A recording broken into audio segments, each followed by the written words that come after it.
Welcome to our webinar today. My name is Jason Johnson. I represent the WhyTry organization, and I am thrilled to be joined today with two good friends that are I think are going to be really fun, really insightful panelists on our discussion today. Let's see, a couple quick things before I introduce the topic and introduce our panelists. So we're scheduled to run for about an hour today. And one of the fun things about this, so we've been doing these for, I don't know, a year and a half now. One of the fun things about these has been the kind of the community that's built up and exists within the chat. And so one thing I do request, if you're willing, is take a look at your chat tool, your little chat box, and right above where you would type a message, you'll see it says to, and there's a little drop down arrow. And for some of you, for some reason, that will say to hosts and panelists. If it says anything other than to everyone, if you share a message, not everybody's going to be able to read it. So if you're willing, adjust that so you're sharing your comments with everybody, and it really helps turn the chat space into a really fun place where additional ideas will be shared. And I know I'm really excited to kind of unleash our panelists on you today, because they are powerhouses in using this approach. And I know you're going to see some resources that you'll be interested in and excited about. And we'll make sure we put up contact information at the end, because they're both super generous in sharing their good ideas with you. So anyway, use that chat tool. So switch that over to everyone, and feel free to light it up. Tell us hello, and speak up in the chat. All right. With that, let me introduce the topic, then I'll introduce our panelists and we'll jump into it. Topic for today is the WhyTry approach to teaching every student resilience. And one of the things that makes WhyTry unique, so WhyTry is the organization that I represent. We're the organization that's been hosting these webinars for the last almost 2 years now, I guess. Geez, it is 2 years. Ugh, time flies. I shouldn't, was in response to the pandemic that kind of started them. It's not in response to the webinars. I love the webinars, but I can't believe 2 years has passed. And so WhyTry is the organization that hosts these. We are a social emotional learning and resilience organization. We have a toolkit, we have training. We've been working in this field for about 20 years, kind of as experts on the topic of resilience. And when the approach gets used, it makes a real difference in how we can influence resilience in the lives of our kiddos. And so today we're going to explore, I think at a real practical level, what this approach looks like, what it looks like in practice. So that's the plan. With that, then let me introduce our panelists, and I'm going to highlight all three of us so that we'll all show up on the screen together. Let's see, we're gonna go spotlight for everyone, Perfect. So now we've got everybody showing at the same time. Let me introduce our panelists now. Thrilled to have them both. First, we have Miss Jennifer Kortge, currently in her 24th year as a school social worker at the Consortium for Exceptional Children, Special Education Department of Almont, Dryden, and Imlay City Schools in Lapeer County, Michigan. Jennifer is privileged to work with extraordinary students and staff in elementary and secondary settings across the districts. The WhyTry Program and Resilience for Youth program have been foundational in her work to support social emotional learning. In 2021, Jennifer additionally became a certified trauma and resilience trainer through Starr Commonwealth of Michigan. Welcome, Jennifer. We are so happy to have you. Thank you. And next we have back Miss Ashley Wright. Ashley, what number webinar is this for you as a panelist? 1, 2, 3. Is it 3 or 4? I was trying to keep track. I think this is your fourth. So you're back. I think you're the only person in the four-time panelist club right now. And it's because you always bring such incredible content. The people kind of demand you keep coming back. So let me formally introduce you, even though you may be a familiar face to some of our guests on here. Ashley was born and raised in Houston.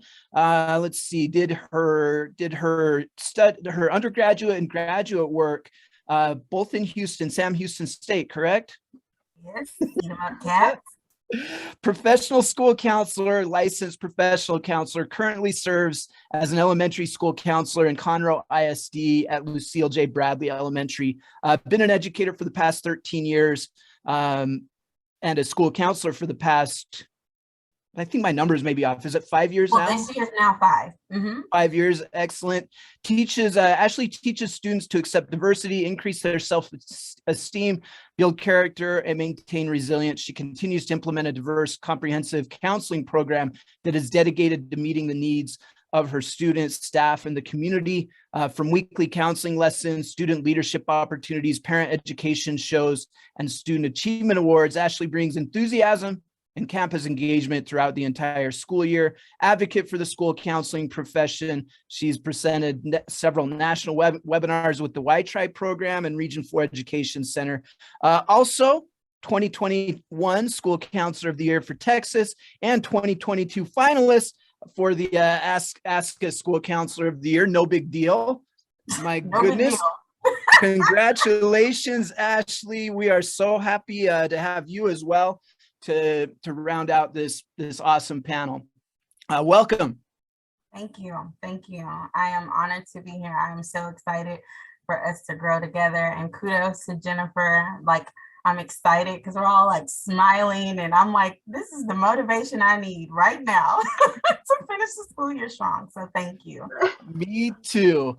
And then I'm Jason Johnson. I'm your host, your moderator here. My background is I'm a school psychologist, came over from public education, been with the WhyTry organization almost 7 years now.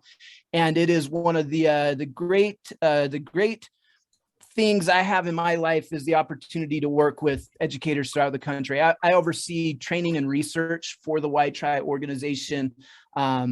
My area of expertise is resilience, and there's several of you on here that I've had the opportunity to train and to be with either virtually or in person, and just love being able to hop on and be part of these webinars. They're absolutely one of my favorite things. So with that, let's jump right into it. I'm going to remove these spotlights now, and I want to get into the topic at hand.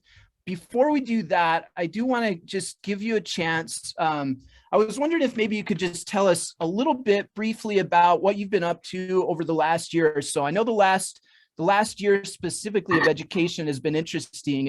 I think it's been pretty tough in a lot of unique ways as kind of the year after the first year of pandemic, and then this has still been a year of pandemic and kind of figuring out what this year has looked like. So I'm curious what you've been focusing on, where you've been spending a lot of your effort this last year. So let's start with Jennifer and then Ashley. Sure. Well, so 2020 to 2021 was really focused on resilience, and I used the Resilience for Youth program a ton because it was so relevant. It was really what we were living every day. We still had maybe a third of my students were online, so we were doing virtual and in person, sometimes at the same time.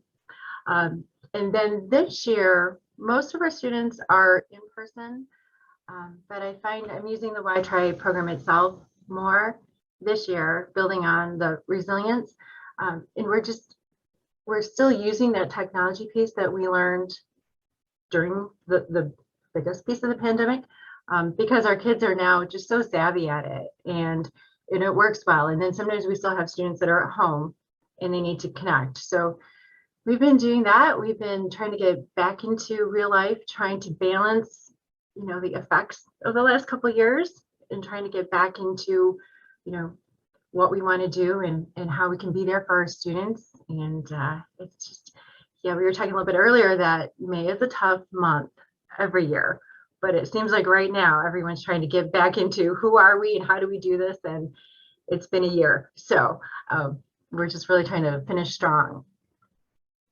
Awesome. Thank you. Ashley, what have you been up to? Everything.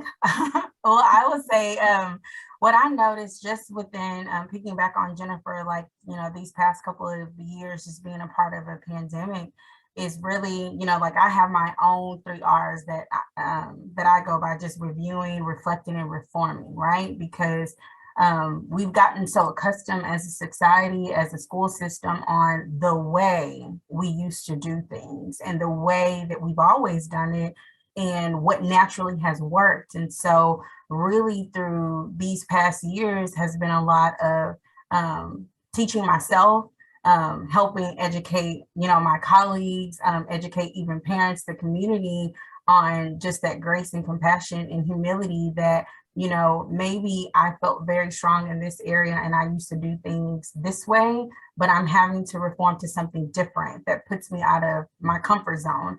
And so I've noticed that I've cycled that through my lessons with, you know, what Jennifer said, the resilience piece, because it's really important. Like, how do I bounce back when this is always the way that I've done it? And now you want me to completely do something different, or I don't like what this looks like. I don't like what this sounds like. Why do I have to do this? And so I've been hearing a lot of that feedback, you know, coming from parents, coming from the school, coming from the community. And so really my role as a school counselor, I have been gifted to find different ways through lessons, through hard conversations on how to maintain, how to establish and maintain school connectedness, because there's nothing that we can do in isolation in order to reach what we are trying to accomplish within our district, within our goals, within our classrooms, within our homes. And so how can we work more effectively as a team? And so that's kind of been the biggest thing for me, is like bringing everybody together to say,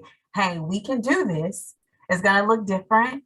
It's going to be a little bit uncomfortable, but I promise you, if we work more collaboratively as a team, we're going to be able to accomplish much. And then for my students, it's the same thing. You know, you've lost 2 years, and a lot of our students are coming with academic deficits, lots of loss, y'all, lots of not just COVID as far as death, but loss of my parents' job, relocating, you know, just different things. And what do I do with that now, Ms. Wright? So, you know, using the WhyTry approach, especially going back to later on, we'll talk about the reality ride, is like, where do I go from here? Because my reality looks different. So what does that look like?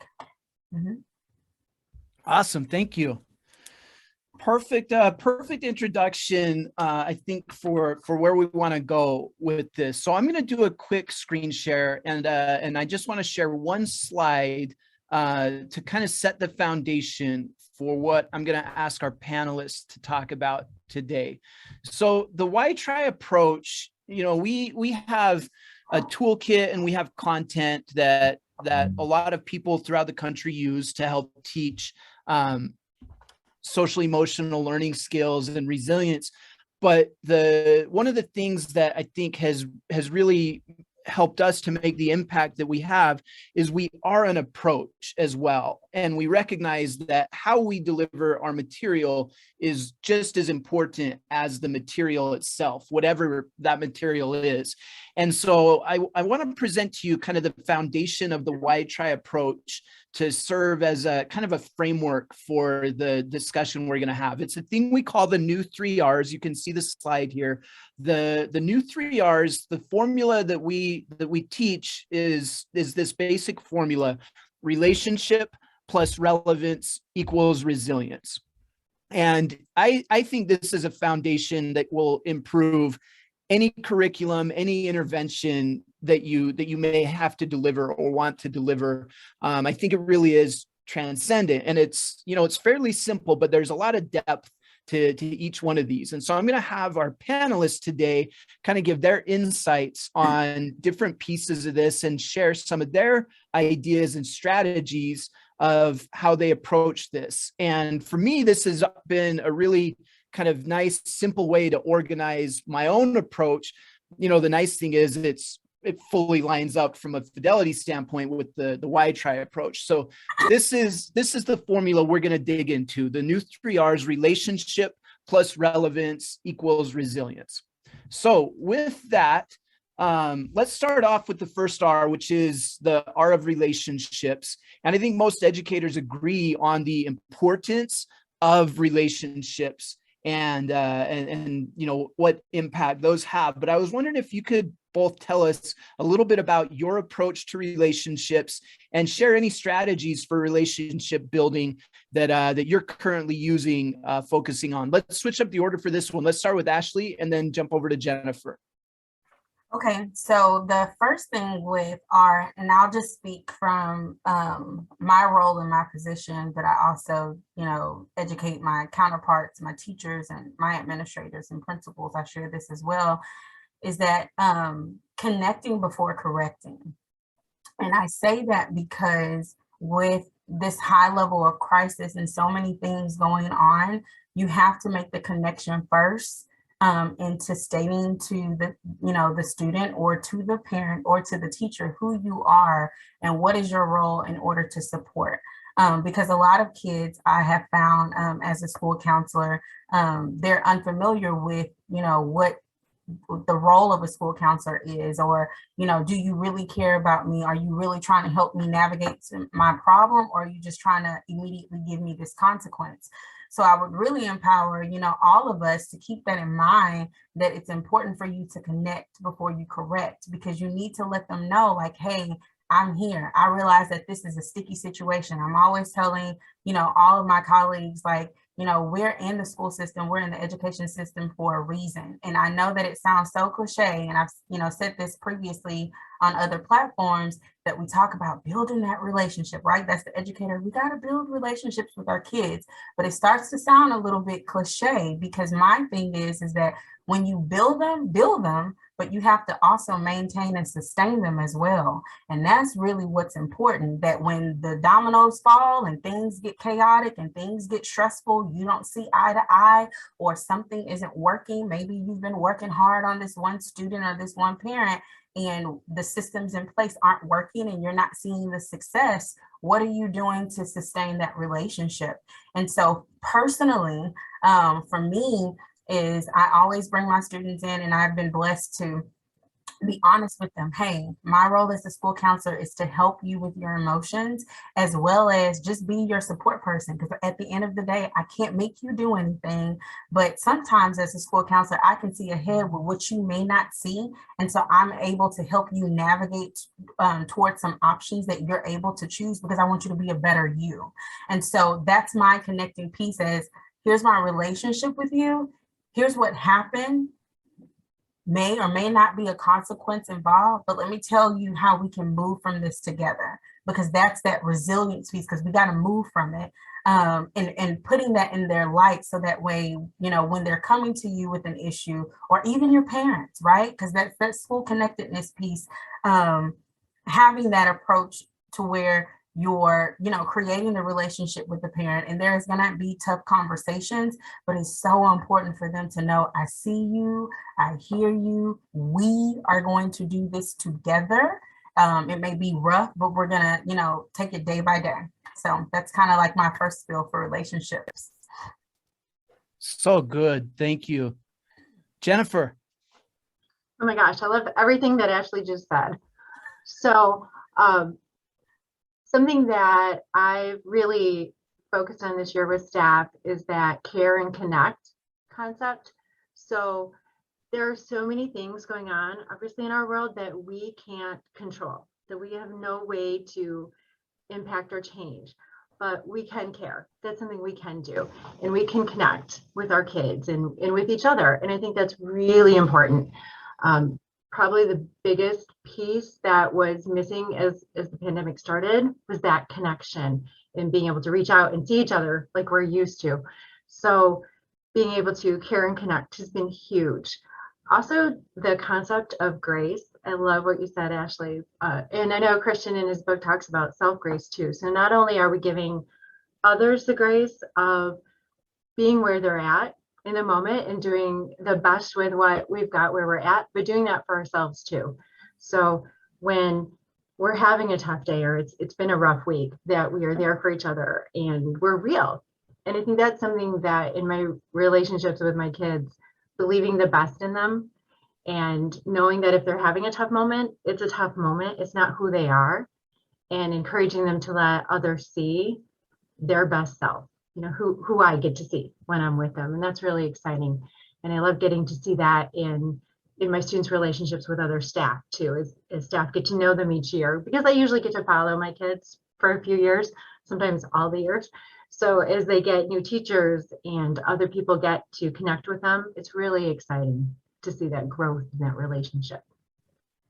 I love that. That's really powerful. And I think that, you know, really embodies the essence of the work you do, Jennifer, as a social worker. When you can, you know, it's one thing I think a lot of our counselors and social workers have kind of an innate ability to, you know, definitely kind of see the best in that difficult situation, but it becomes really, really powerful when you can be collaborative on that. And I love hearing you describe kind of passing that on, helping other staff see that as well. That's I think a really important, powerful concept to help kind of extend the idea of grace, you know, throughout a school on behalf of these kiddos that we know are just dealing with a lot right now. So great insights, love it. Let's jump over to our next R now. So we just talked relationships. The formula again is relationships plus relevance equals resilience. Let's talk about relevance now, the second R. Tell us a little bit about what relevance means to you in your practice. This one's one of my very favorite ones because I think it's one of the things sometimes we don't focus on quite enough. It's really easy for this one to kind of get pushed into the background, but this, in my opinion, is like the big difference maker in how our kids are going to engage with our content, because we're all trying to deliver content. So what does relevance mean to you in your practice? And would you be willing to share any examples or strategies of ways that you try to bring relevance to your material? And let's flip the order again. Let's go Jennifer and then Ashley. Okay. All right. So, well, back in 2020, right, when the world changed, the WhyTry concepts, but relevance just, the world got real, life got real. Mm-hmm. So for me, all of these things that I learned in school and have been teaching my students over the years, you know, about things that we need and connection, and it just got so real, the need for relationships and the need for resources and the need to be together. So for me, you know, that relationship piece really connected too, because all of a sudden we were on Zooms with our students and they were helping me with the technology, and they were teaching me things and maybe telling me when I was muted and maybe not telling me for a while, and just, you know, having some fun with it. But every example that we use was something that was happening to us in the moment. So if we were working on pivoting or flipping the switch or the reality, right, it was all real examples of what we were experiencing in the moment. And we still do that now. So if I'm teaching a lesson, I will start with a silly example.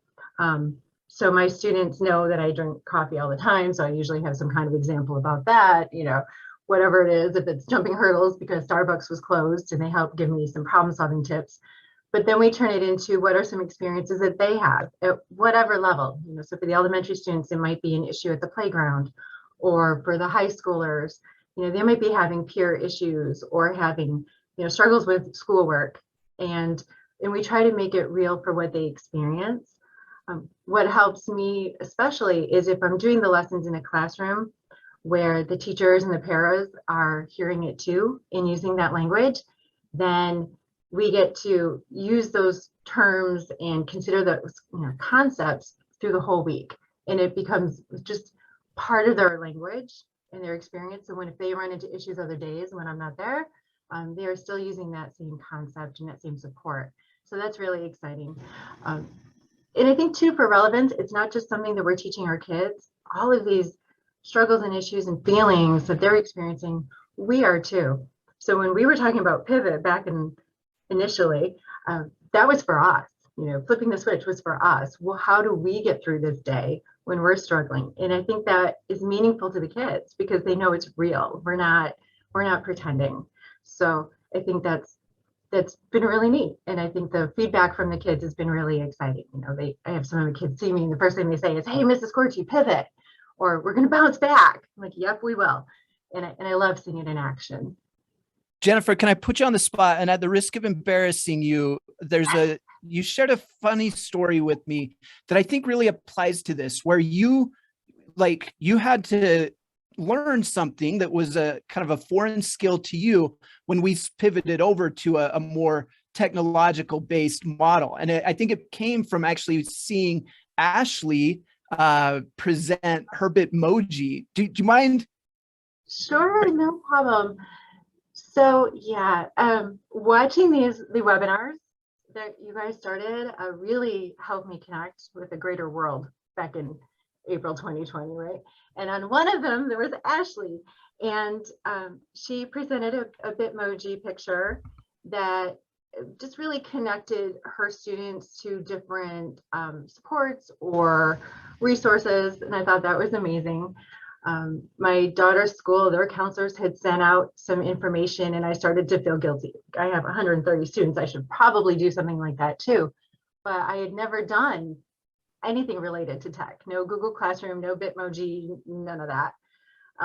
So she inspired me, and I watched some tutorials that summer, like a lot, because I had nowhere to go and nothing else to do. So I really just fell into it. And really let my OCD go a little bit crazy. So I have a slideshow that starts as a Bitmoji page that is now 500 slides, which my kids laugh at me about. And it's a way to relate in relationships, but it definitely is something that I still use. That's how I still do my lessons in person or online with students. And I've connected a lot of the WhyTry material, all the WhyTry material through it too. So yeah. Thanks for sharing that. To me, that illustrates there's kind of two halves to relevance. One involves how do we connect our message to our kiddos' lives. The other half involves how do we speak to our kids or communicate to our kiddos in a way that is relevant to how they experience the world today. For those that don't know what a Bitmoji is, it's like this kind of fun animated character. I think both Jennifer and Ashley, we may see in some of their material in a minute, but it's very much like, a part of youth culture. Kids were doing it quite a bit for a long time on social media. It still gets used.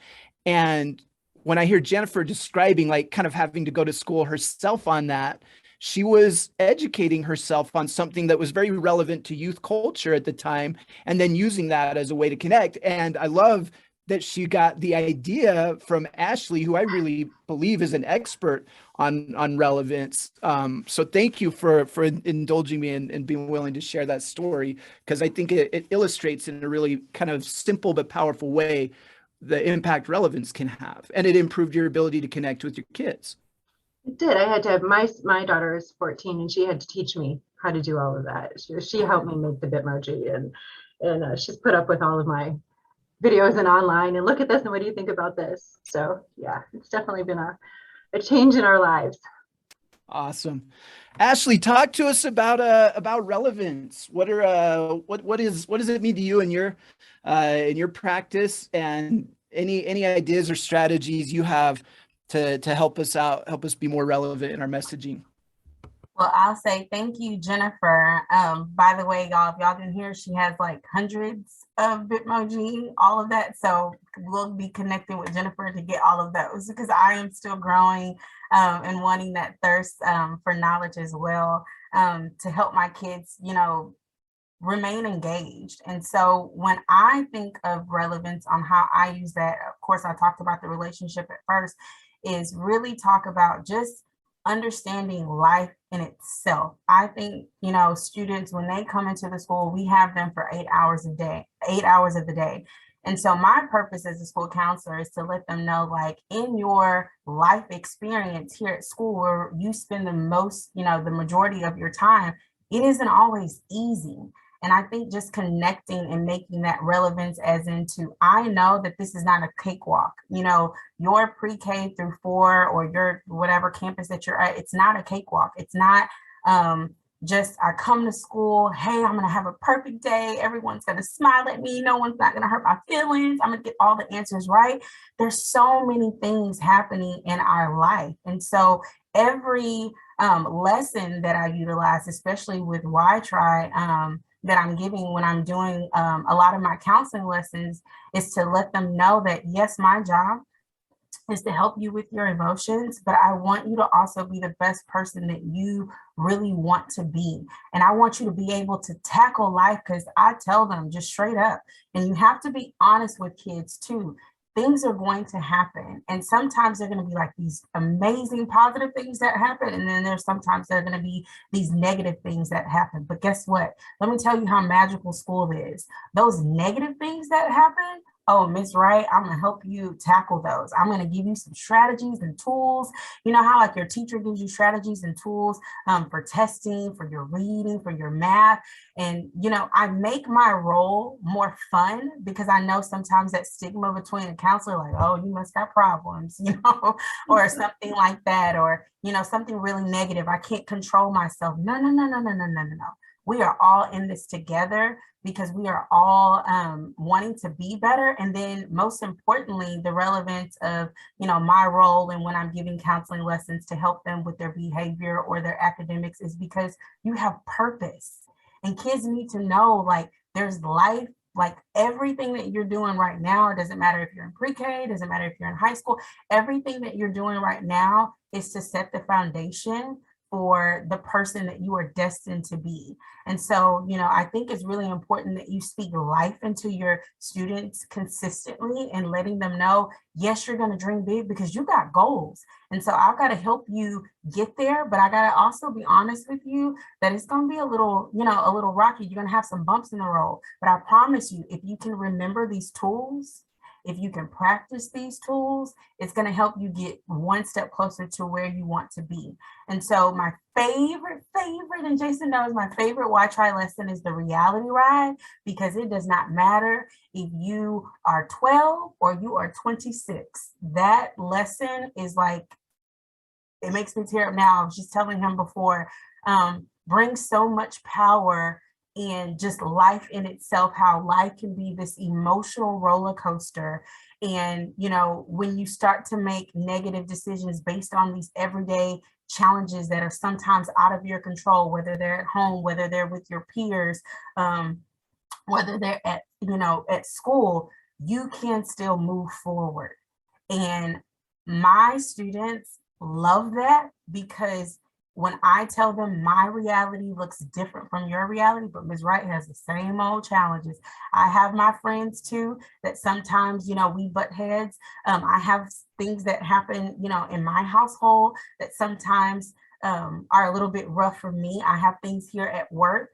And their eyes get so big because they're like, oh, you go through issues too, Miss Wright? And I'm like, yes, we all go through them. But guess what? When I use these tools that I've taught you, whether, you know, using the correct defense mechanisms, whether understanding more about myself and knowing my worth and my value, it helps me to continue to be the person that I know that I want to be.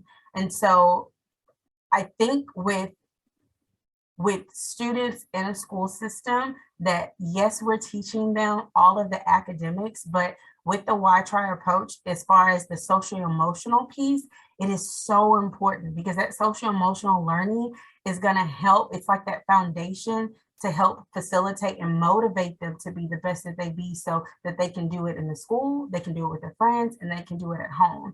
And so we got to make it purposeful. We have to make it, I'm trying to find the right word. I don't want to just say like important, but just make it so purposeful so that they can understand their existence in life, their purpose in life, and just, you know, continue to help them to get to where they need to get and empower them to do so. So awesome. Thank you so much. For those that are interested, so Ashley referenced the reality ride. That's a lesson, a learning unit we teach the key concept is basically that our decisions have consequences and the choices we make today impact our future. And we use an image of a roller coaster. We use what we describe as or what we call visual metaphors, kind of at the center of our delivery approach. And so I love that, both those examples of relevance. I just had the thought while you were both talking, and I know you're both really good at this, and maybe this is something we need to explore in a future webinar.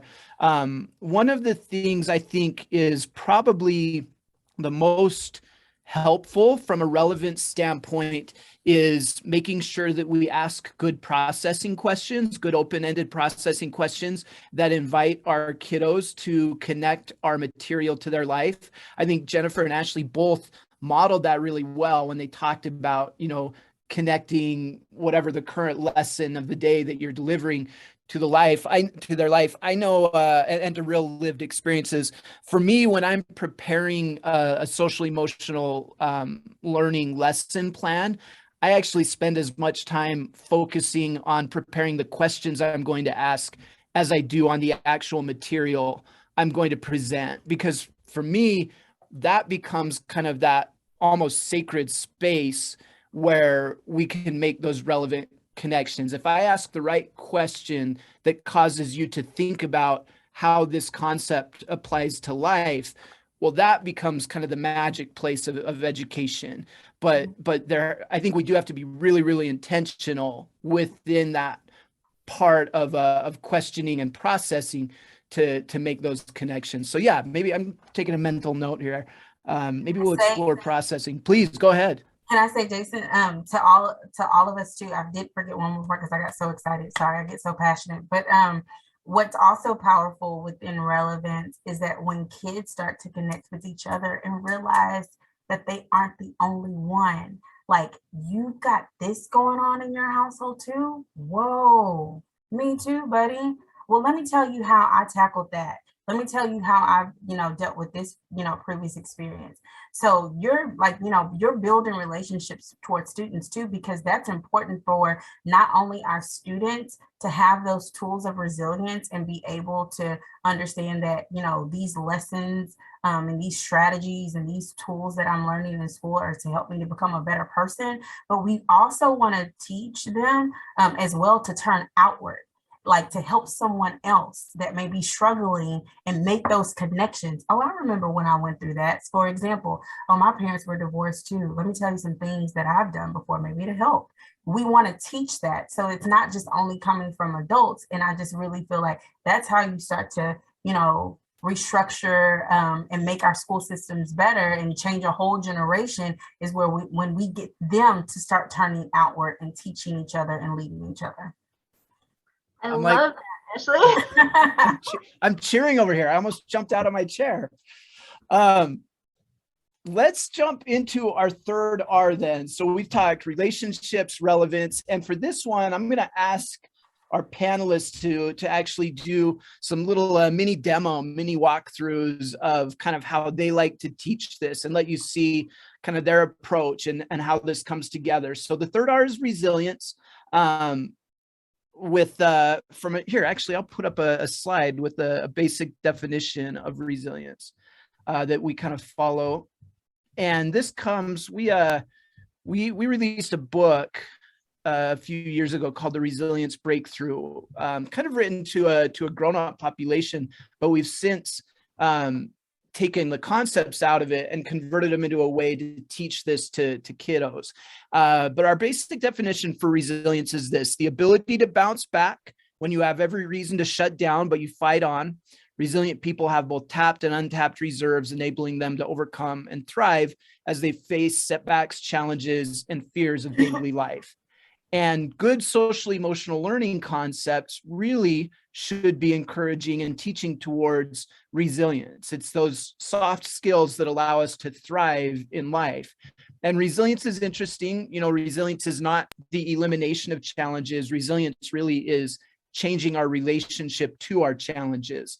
And so those skills of resilience, sources of resilience, become really, really important in helping our kids be able to navigate the challenges that they have in their life.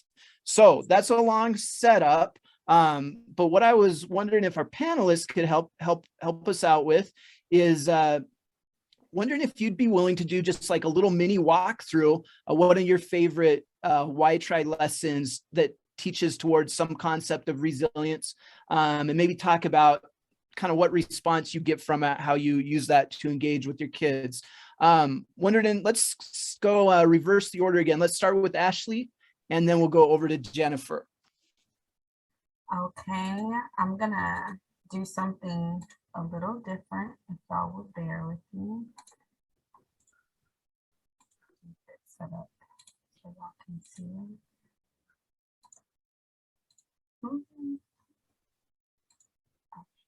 Can y'all see my screen? Yep. Okay, and hold on. I'm gonna do something really cool. Hopefully it works. Okay, can y'all see me now? We can see you. In my little box? Okay. Yep. Okay. All right, so this is one of my favorite lessons, especially to do towards testing time, because this is where, you know, kids start to burn out, just really, really feel like, ugh, and the teachers love this lesson because it gives them like that momentum to just keep pushing forward. And so like when I start all of my lessons, like I do use fun Bitmojis. I'm always playing music. So I really think that that's important, upbeat, because I said, this is an exciting time because you are learning another trait and skill and strategy to help you, you know, build your character. I re-emphasize my role as a school counselor or whatever position that you are in, because you have to keep saying it. So like I said, that's that relationship piece and the relevance. Like I'm here to help to support you. So I'm gonna give you another tool in your toolkit. So with desire, time, and effort, I actually start off with a quick attention getter, because, you know, attention getters are just grabbing their attention before you really talk about the purpose of the lesson. So one of my first questions, I'll ask them how many people, and Jason referenced it before, the reality ride, how many people have been staying on the harder but worth it track. And so we'll have show of hands, how many people have fallen off and made mistakes, and we'll have a show of hands. And I said, that's okay. That's okay. We're going to get back on the track, and Ms. Wright's going to give you another tool to help you stay on the good track, that harder but worth it track. Because remember why? Because we have our goals. And so it's so cute when the and these are 3rd and 4th graders that that I normally do a lot of the WhyTry lessons with, and they get really excited and they're like, okay, let's do it. So this activity is attention getter. Attention getter is the number maze. And so I give 3 copies of the same page front to back. And without giving them a lot of instructions, I give them 1 minute each to circle numbers in order. So I said, here, I need you to be on the first page. And when I say go, I'm going to give you 1 minute and I need you to circle the numbers in order. So if you can look at it, and of course, I always make a joke because you got to use humor. I said, everyone can count, right? They're like, yes, that's right. I'm like, okay, let's count together. 1, 2. And they're like, yes, that's right. We got it. Okay, I just need to make sure we know how to count. So I tell them that they're going to circle all the numbers in order. And when I say stop, you're just going to stop. Okay, so you're going to try to get to the highest number possible. So the first time they do it, friends, you can see a little bit struggle. You can see kind of some frowns on, frowns on their faces, and they're kind of like, I don't know what this is, but whatever. And so when I stop the clock after they finish, I tell them, I said, I want you to record your number on the top. So they'll record their number somewhere on the top of the paper.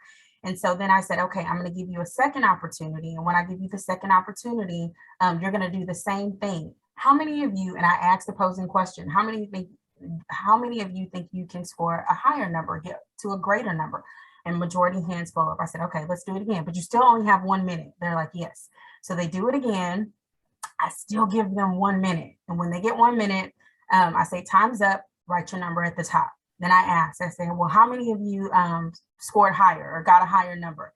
And a lot of hands will float through the air. I go, ooh, interesting, wow. And I said, okay, I'm gonna give you this third opportunity one more time. This is your final time. This is it. Okay, but this time, guess what? I'm going to even give you a strategy, a tool to help you even get an even higher number. And this is going to make you move faster. Do you want to know it? They're like, yeah, I want to know it. I'm like, okay. So then when we get to the third one, I have them draw, if you can see, let me move this. if you can see my mouse, I have them draw a vertical line, if you can imagine that, between 15 and 28. And I tell them, I said, now this line is going to help you because you're going to start to notice something when you start counting again. And so some of the kids, they'll go, oh, that's right, I see something. I go, don't blurt it out. Just, it's going to help you. So they do it again for a minute. And then afterwards, I do the same thing, write your number at the top. And so then after they do that, you've got a lot of smiling faces. You've got some kids like, man, yes, that third time I got it. And so then I start to reflect, right? Getting into, you know, the meat of the lesson. I said, okay, so before we start, I got a question to ask you. When I first gave you this material, how many of y'all looked at it like, I don't know what this is. Why are we doing it? What is this? And all of the hands, majority, go up. I said, okay. All right, how many of y'all, the second time you did the same thing, just because you did it the first time, you were like, oh, not so bad. I kind of got it, and it was easier. A lot more hands go up. Then the third time, I said, how many of y'all rocked it? You were like, man, as soon as you found that strategy, you were moving and grooving, you rocked it. And a lot of hands will go up. And then of course I'll ask also, did y'all see like what was the strategy, was the tool? They'll say, oh, it's odd and even, or moving left to right, left to right. And so then I go into, I said, you know, I said, I wonder, I said, this is what I noticed.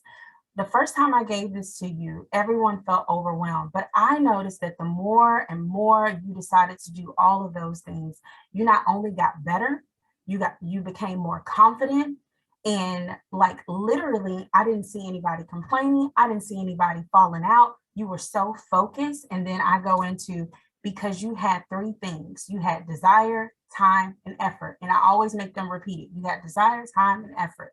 And then after that, I tell them, I say, I wonder if we can take what we did today, that same passion, that same motivation to finish something so strong and so successful in finishing this entire school year, right? Because normally, like with my fourth graders, I said to finish strong. I said, so let's talk about why you were so successful on those number mazes, because those were just number mazes, but I wonder if we can, apply that to our life. And so I start to go into the first thing, the first reason why you were able to be so successful is because you had desire. And when you have desire, that means that you really, really want it to be successful. When you want to be successful, you're going to give it your all because you have three things. You have passion, and they'll repeat after me. You have purpose and you have interest. Think about it. Those things that we are most passionate about, you're going to do it regardless because you like it, just like a basketball team. Even if you wanted to, if someone was saying, you're going to make the football team or so whatever it is, you're going to put your all into it because you want to be successful and you really, really enjoy it. And then you have, and then also because, I'm sorry, I'm talking fast because of time, but because also you have, you understand the purpose of you being successful with it. And so when I make that connection, like with the number made, you knew that it was important for you to be successful. And just like in school, when things are hard, I want you to understand too, there's a purpose behind what you're doing. So when you want something and you want to be successful, you can do that. You can have that same concept in class because you know that being successful in class, being successful at home, being successful with your friends leads you closer to your reason for being here in life and your reason for achieving the goal that you want to achieve in your future. And then also, last but not least, you were able to be successful on the number mazes with your work ethic because you were interested in it. So when you engage and you have that passion and your purpose, you're going to win. But you can't just only have desire. You can't just want it. You have to utilize time. And so when I moved to time, I asked them these three questions. I said, in the same amount of time, I gave you 1 minute each time. What I noticed about y'all is that the first time you did it, you weren't as successful. The second time you did it, you were successful, but I didn't see anybody flip back. And I said, I didn't see anybody go back and go, oh, well, I didn't do well the first time, so I guess I'm not going to do well now.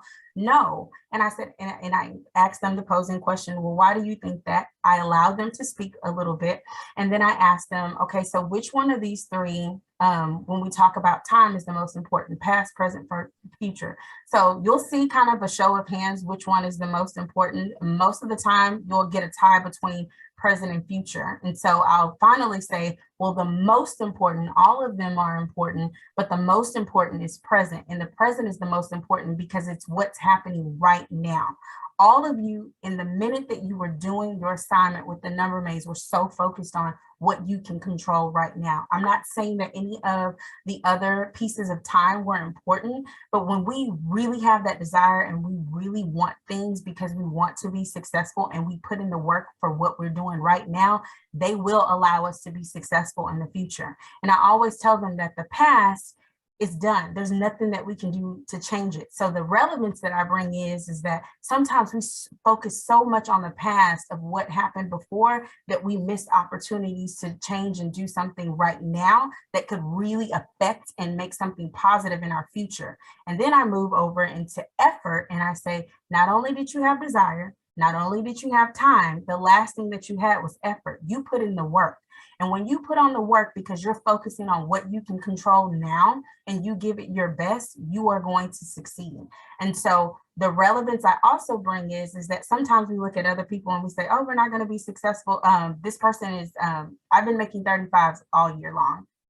And this was, and I've never like gotten higher. So I'm always telling them it's all about growth. If you have a 35, change that 35 into a 39, change that 39 into a 45, change that 45 into a 57. What do you see continuing to happen? They're like, Miss Wright, I'm getting more successful. I'm growing. And that's what's important.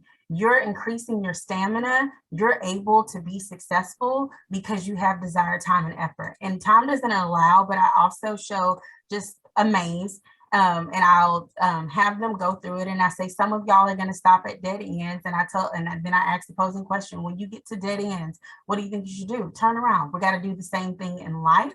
And then last but not least, there's a video. I won't do it today just because of time with Jason, is that there's those video clips that I show that talks about the Chinese proverb that says yesterday is history, tomorrow is a mystery, today is the present. And that today is a gift. That is why it's called the present. So be encouraged because your goal is there, but you got to get there. So you got to focus on what you're doing right now. So that's my thing in a nutshell, Jason. Sorry. That was awesome. So good. Did you have any words associated with effort? Somebody asked. I would say stamina, push.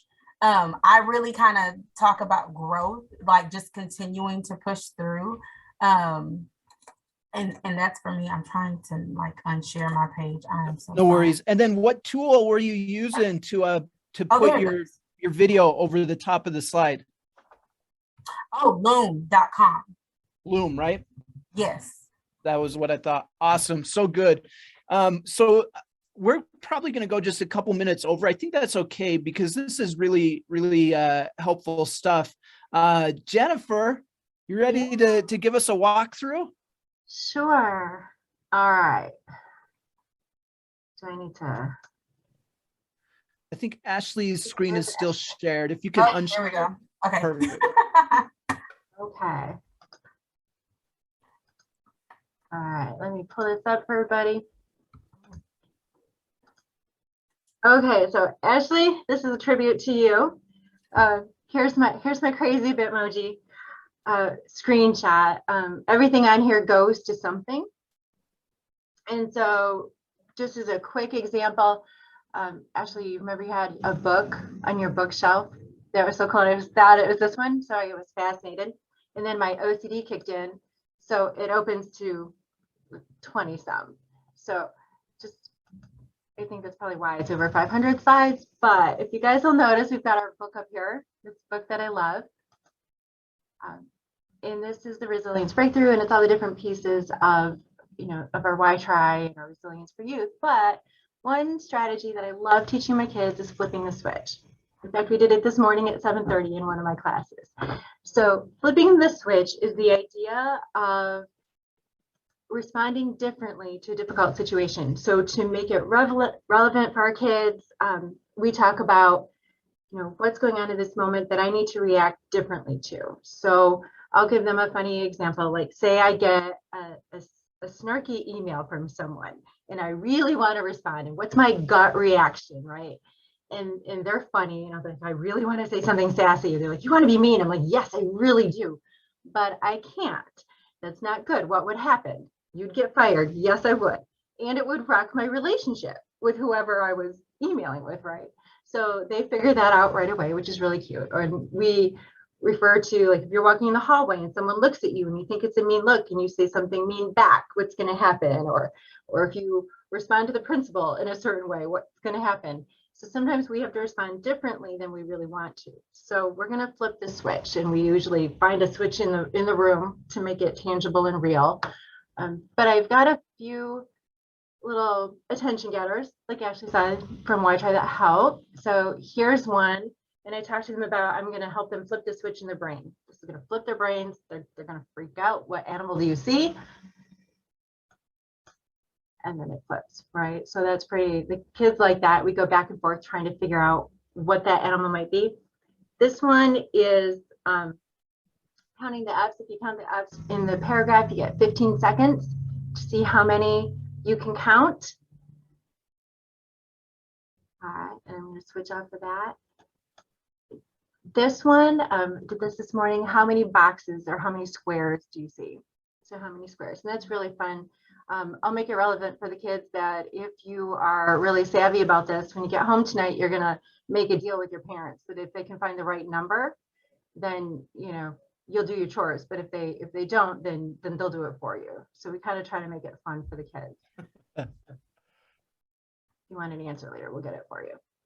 But the idea of flipping the switch is sometimes there's things that happen in life where we have to respond differently, but it may not be something that we can change. So the flip the switch question is, what can I do in this moment right now to be resilient? What can I do to bounce back from this situation and overcome this circumstance? And I think that's really a key to resilience, is that resilience is hope, but it's hope in action. It's what I can do right now in this moment to get through. And sometimes the situations that we're dealing with aren't things that we can change quickly. So whether it's a pandemic or a loss or grief or something that we're worried about happening, it may not be something that we can change ourselves. So we have to find a different way to get through that and adjust to that and move through it and bounce back and use those resources. One of the things that I love to do with the kids is use videos. So again, little OCD, but I kicked in a few of them. And these are just connections to YouTube clips. Sometimes they go off YouTube and I have to find something new, but I have a range because I use this with kids from kindergarten all the way up to my seniors. So this is an ad about a little boy that wants to be a hitter. And in the end, he has to flip the switch and change his mind. There's just a ton of them. This young man, it's America's Got Talent. It's an amazing video. He went from being this really strong jock to getting hurt and then having a stutter. And he decided to flip the switch because it's something he cannot change in his life. It is what it is. And he became a comedian and went on America's Got Talent. So we were talking about really how to approach things differently to be resilient. One of the videos that my student, oh, this is cute. His mom ate all this candy. So we talk about how would you respond if your mom ate all your candy and how awful that would be. And he's really sweet in it. So they get a kick out of that.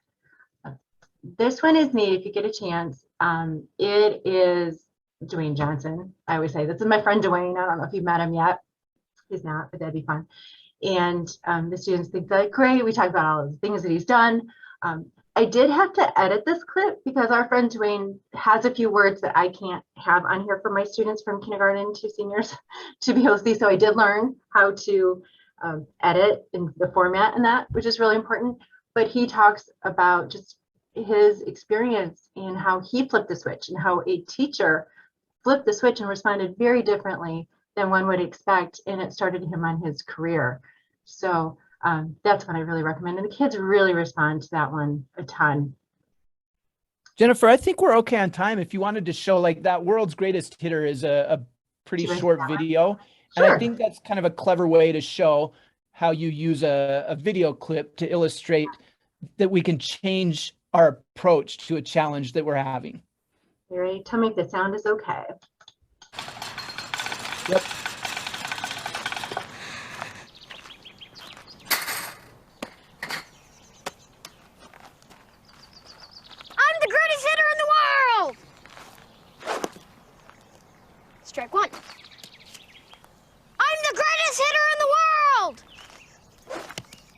Strike two. I'm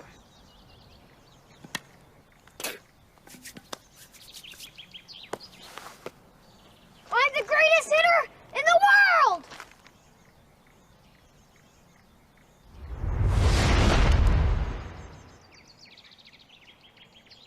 Strike three. Wow! I'm the greatest pitcher in the world! Yes! Optimism. So my students love that. Today we use the relevant example of, how many people have a brother or sister that gets on their nerves sometimes, and how can you respond differently and flip that switch so that you're not the one in trouble. And the kids really, they enjoy that too. So they get it, and the videos and the music really help them remember the concepts. So later in the week when issues pop up, there's this language and this concept that we can build on over and over again. And that helps. And they remind me. I come in, I'm like, you guys, I'm having a rough one. Starbucks was closed this morning, and you got to flip the switch. You got to pivot, Mrs. Kortge. And I just, I love when they have that generosity, like Ashley had said, and they are helping other people. It's an exciting moment of growth for them. That was awesome. So good. And such a great example, both of you. What I saw you using visual metaphors, pictures. I saw you using activities. I saw you using video clips. So the activities Jennifer referenced, she didn't do any of them, but they were all like perspective activities that cause you to look at a picture one way. And then if you change your perspective, you can see a different image in it. That's a great way to teach that our brain has the capacity to look at things different. So when we flip the switch towards our challenges, we can change how we view that. So such an awesome, relevant way to teach resilience. We've gone just a couple minutes over. I appreciate everybody sticking around for this because I really wanted you all to see both of these incredible practitioners on how they approach teaching this. Let's finish up just with, I'm just looking at my notes, wondering what thing I want you to end with. Let's just do this. You know what? A lot of us are getting close to the finish line of this academic year. I know some of us may be doing summer work, but for many of us, the finish line is in sight. So let's finish with this question. Just tell me one thing that's giving you hope right now. One thing that is giving you the hope to finish strong and cross that finish line strong. Let's start with Jennifer, and then we'll go to Ashley. Sure. And I'm going to put up, by the way, sorry to cut you off. I'm going to put up slides with contact information. If you want to get a hold of any of our experts today and ask them further about any of the materials that they shared, or look them up, follow them on social media, you've got info right here, as well as a QR code if you want more information about some of the WhyTry material that they used. Sure. I think one thing that gives me hope is the strength that I see in our kids now. They have come through something in the last 2 years that I don't know that I could have handled as a young student. So seeing that strength that they're experiencing, both my own daughter and all of my kids at school, I love that. I had a teacher tell me this last week that one of our sixth graders was in a heated discussion with someone, and he chose to step outside in the hallway. And when she went out to talk to him, his first thought was that he was in trouble. He's like, "Why? I didn't do it. What did I do?" And she was able to say to him, "No, I am so proud of you. You made a really good choice to use a strategy. And how can I help you use these strategies in the class? Because that was really great." And that relationship, it just built his resilience. He was so proud of himself that she was proud of him. And it changed the way that could have gone. So I'm excited to see that. I'm excited to see that in all of my buildings and with all of my students as you said, we're trying to get to that finish line this year. It's exciting to see their growth, and it's exciting to see their resilience. Awesome. Thank you so much. Ashley, what's giving you hope right now? Just the ability to just still connect with my students. I mean, just being that positive light and sunshine, and just seeing their faces light up. I mean, I know it's May, and I told y'all before, I was like, it's so rough, but I was like, I just love the ability to not only think positive, but also act positive and just remember the true reason why I'm here. Because if anything that matters to me in the world, like everything's chaotic, but I just love, like my kids, and I love that they know that I love them and I want the best for them. So when I see their smiling faces, when we have heart problems and I'm able to have one of my students tell me, Miss Wright, I know that you care. I know that you do love me. And they say, I love you too. That's very rewarding, because it just means that,